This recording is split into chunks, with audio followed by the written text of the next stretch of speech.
following contains spoilers for Season 2 of Jessica Jones.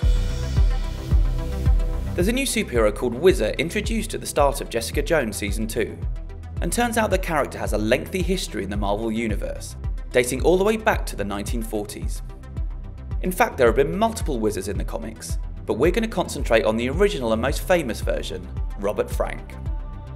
Created by Al Avison and debuting in USA Comics #1 in August 1941, Robert Frank was travelling through Cameroon with his scientist father, Dr. Emile, when he was bitten by a cobra.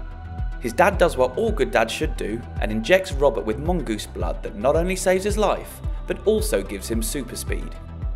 Whizzer is soon doing battle with Nazis as part of the Liberty Legion, fighting crime on the streets of New York, briefly joining up with the Avengers, and marrying Miss America, with whom he has a radioactive son called Nuclo.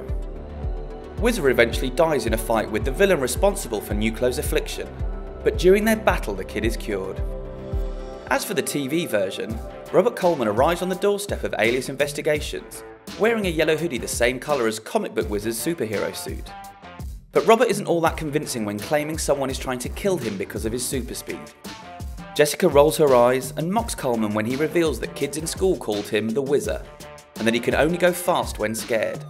It soon becomes clear that Coleman isn't lying, however, and that he really does have superpowers, possibly as part of the same program that gave Jessica her strength. Later in the show, Coleman speeds out of Jessica's office with Jones in hot pursuit, and promptly dies when bits of building fall on his head. Jessica then visits his home, where she discovers clues to the identity of Whizzer's killer, and also, in a nice callback to the comics, finds his pet mongoose, who just happens to be called Emile. And if you want to know more about Whizzer's complicated comic book past, head over to our dedicated wiki.